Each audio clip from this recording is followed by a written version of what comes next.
Well, you did it. You had to go on and form your own country with blackjack, hookers, and slaves.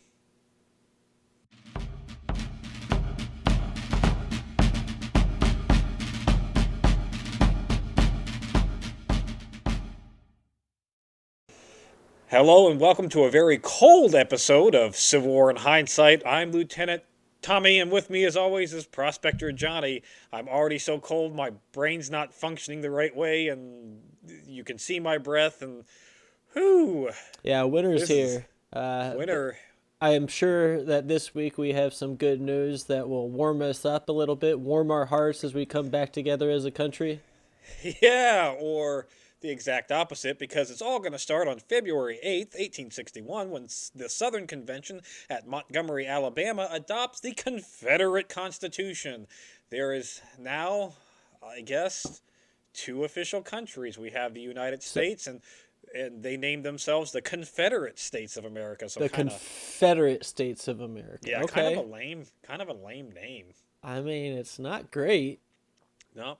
So Alabama, Florida, Georgia, Louisiana, Mississippi, and South Carolina have officially made their own country. Texas, although they have seceded, was not a part of this convention. Although I'm sure that Oh, they'll be added in here soon enough. Their constitution closely resembles that of the United States, but with a few key differences. First, slavery is protected in all Confederate states in the Constitution, but so they do make the importation of slaves illegal. So we can only breed more. We can't actually okay. get more We from foreign powers. All right, so they're saying you're not allowed to go get more, but now they're just treating them like, oh, this is our livestock that we can't import any from anywhere else, but we can breed and keep doing it as long as we want, forever. Yep, protected in their In their constitution. constitution. Yep. Another big key difference is that cabinet members of the president will actually have seats in both houses of their government, so in the House and the Senate of their legislation branches. They'll have seats there, which I guess makes some degree of sense because then at least the cabinet members of the presidents have some voice in the legislation process, I guess.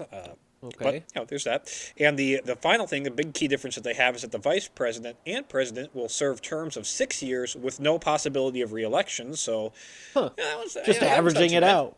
Yeah, Okay. that one's not too bad. Yeah, 6 I'll years as take it. opposed to being able to do 4 year terms for as long as you want. I guess Yeah, that's better, I suppose. Put a cap on it.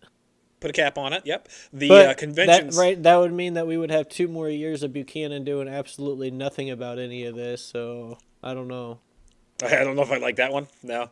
The convention's next goal will be to find a provisional president and vice president and see if Sure. they can get any global recognition because until you have foreign powers that start acknowledging That them as their own right. country, they're really just a country on paper. Yeah, they're So, just bunch of they're kids in a club right now, but if people will start doing trade with them or whatever separately from the United States, that's when well, they when get they acknowledge not legitimized just trade, but actually like acknowledge like that it this is is the independent. Yeah, Confederate yeah. the Confederate States of America. The Confederate. It's Come so on, come up with a better stupid. name, people. Confederate States. Why don't you just the separated states would have been a better name. The traitorous states would have been a more apt name. Well, I think that's what we'll call them. In Arkansas, having not seceded yet, but operating under the orders of Governor Henry Rector, they're going to seize the U.S. arsenal at Little Rock. Again, just another example of many illegal seizing of Just federal property. keep on taking it. And again, Buchanan's going to do Nothing. nothing. On February 9th, the Confederate States would appoint Jefferson Davis of Mississippi the president of these Confederate States of America.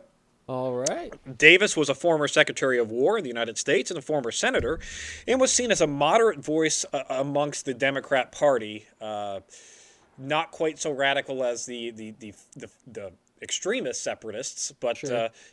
give a more reasonable voice is why they picked him. So Alexander a reasonable separatist trader instead of the radical ones. Yeah, exactly. Alexander Stephens of Georgia would be appointed vice president. He was a longtime member of the Whig Party, a former leader of the Whig Party, and a Mm. representative of the United States prior to the whole secession thing. And both, like I said, both men were chosen because of their middle of the road stance, as opposed to really, really radical, burn everything Now, down.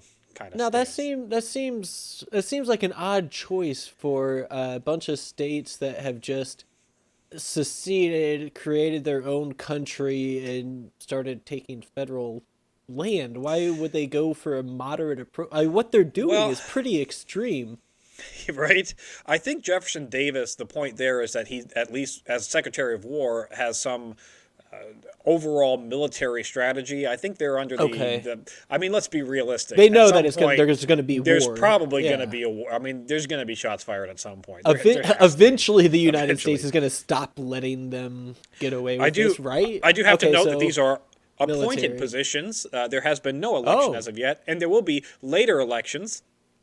But Hmm. as of right now, they are appointed, which kind of sounds like a By dictatorship. But So whatever. appointed by, I assume, the The committee during the convention. Yes, yes, yes, yep. The convention also ruled that all laws in the United States are now in effect in the Confederate states as long as they coincide with the Confederate state constitution. So basically, they're just going same Z's and being too Except lazy you to come can up. have slaves, Yeah, well, yeah. Anywhere you want, you can have which slaves. is all they really wanted anyway. There is a light at the end of the tunnel of possible good news. Tennessee is going to reject a call for a secession convention in a vote of 68,282 to 59,449. So at least for now, we've got Tennessee saying, we're not even going to, nope, not even going to talk about seceding.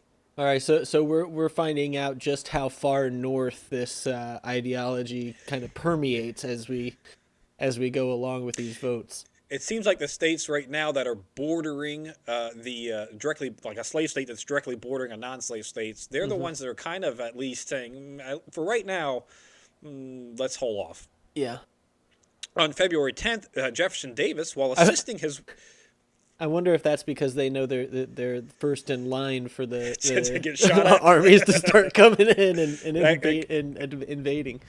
that very well could be it. On February 10th, Jefferson Davis, while assisting his wife pruning the rose bushes in Warren County in their home in Mississippi, he's going to receive news that he is now El Presidente by a telegraph. Didn't know he was up for the position. Didn't ask for the position. Didn't want the position. Right now, currently, he's the head of the head of Mississippi, Yeah. and he wants to just be a military post. And he gets a telegraph that says, "Hey, you're now the president of this made-up country." Now, What do you like? That's the most absurd, hilarious thing I think I've ever. Just can you imagine just being outside in your garden doing your Yeah. normal thing, and then somebody coming up and going, "Hey, you're the president of Lithuania." yeah, I also Okay. would like to have heard that conversation with his wife nearby. Oh, honey, we got a telegraph. Oh, what's it say, dear? Oh, I'm president now. Of the United What? States? No, oh no, these, no, honey, the no. Confederate States. Right, right. Yeah, of all these slaveholding states, I'm that president. It's gonna go You know, great for you me. know, she was like, "I don't think you should." I think this is a scam. This I don't seems think it's a this real. seems fishy. Yeah. Do they want your do they want your bank social account security information? number? I don't think that thing exists yet, Charlie. What's the Oh. Social Security? There's a number? bank account. Yeah, I'm sure there's probably there's banks. I don't know if they have account numbers, but yeah, whatever. It doesn't matter. If if we during this time that we're currently in, right, he will send. 1862. Yeah, right. Wink. Two. He will. One. One. We're in One. 61, Johnny. God, you're so out of it out there in Time moves differently way out west, Tommy. way out west in wherever you are, Yeah. Maine, Utah. Well, not Maine. That's east. Maine? I'm an idiot. I think I meant Montana, but Oh, okay. okay. All right. Yeah. That's closer. Yeah, at least close to the far west. Anyways, Jefferson Davis will send a telegraph back accepting the position on that night on February 10th. On Yep. February, All right. I guess. Do I have a choice? Doesn't sound like it, does it? No, it doesn't really. On February 11th, both President-elect Lincoln and acting President Jefferson Davis will depart their homes for their respected, state capital or nation capitals. On his way to Washington, D.C., Lincoln would actually make several stops at large cities, the first of which being Indianapolis, which he would make on February 11th, where he said to a gathering crowd, and I quote, "It is your business to rise up and preserve the Union and liberty for yourselves and not for me." So essentially he's calling for the people to fix, like, you guys got to Yeah. fix this, not for me, but for yourselves. Like, you Right, run yeah. a country, right? You guys Y'all gotta don't fix want this. Like, and so wait, so this is still President-elect President-elect Lincoln Lincoln, yeah. He's now making his way doing to, he's doing making his more way to than D.C. Buchanan Yeah, he's now making his way to D.C. to, to accept the post in March. to kick It takes a few. Buchanan's It out takes of a the. few, to kick him out and get in, and it takes a few. I mean, we got to go by train. It takes a Well, couple. no, of I days. get it, I get it, but he's out. He's actually out talking to people, telling them like, "Hey, remember we had a country before? Yeah. Can we He keep also that?" he does say that he is opposed to invading the South by force or forcing a state's coercion into staying in the Union, but he does say flat out that if they get attacked, he will respond in kind.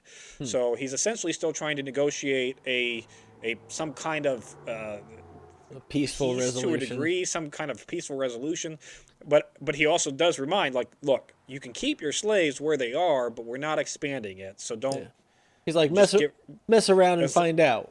As long as you're okay with that, we're okay. But otherwise, I mean, I guess I'm not going to send any troops down to kill you unless you shoot at us first. So, which they kind of already have. I mean, they've been taking stuff. They've been taking stuff. You At can't least. like. President Jefferson Davis would actually make his way by boat to Vicksburg, and then on the way of the new capital, Montgomery, Alabama. So at least that's where the capital's Setting going up to in be of the Montgomery? Confederacy. Yeah, Montgomery, Alabama. On February 12th, Lincoln would turn 52 years old in Cincinnati. So, happy birthday, President Lincoln! Cheers. Yeah, cheers. I'm gonna drink a period appropriate Miller High Life for you. Champagne of beers. I have a period appropriate Corona Extra. That That's just spoils of the war, the Mexican War, right? yeah. We're good. Yep. It's what we took from him. We should have left it, to be honest. Yeah, he's going to turn, like I said, 52 in Cincinnati, Ohio, and again, he's calling for peace. President Davis would arrive in Vicksburg to resign his military post for Mississippi. He's now just the president of Mississippi, but not the military. I mean, I guess by default he's still. I mean, right? Yeah. Whatever. He's resigning his post. And the week's going to end, Johnny, on February 13th when the Electoral College actually submits their votes, making the election of Lincoln official. So now the only thing we've got left to do is swear him in whenever he makes his way to All right. to Washington, D.C. So I guess we've got two countries now in the United States. And, Well, no, not the United. I guess are we still the? Can we still call it? Yes. Are we just the states? We are, from at least Buchanan's standpoint, from what I hear from Lincoln's standpoint, nobody's acknowledging that the South is actually able to legally secede. Okay, so we're not. I think from our stance, we're still, we still got all the stars on the flag, and we don't we're have still to start peeling them off. Not yet. At least we're still officially one nation, although not according to President Jefferson Davis. That's it for this week in Civil War in Hindsight. Please remember to like, share, and subscribe, and join our other episodes on Historic Hindsight, where we talk about every random thing from Civil War battles all the way up to Ford Pintos.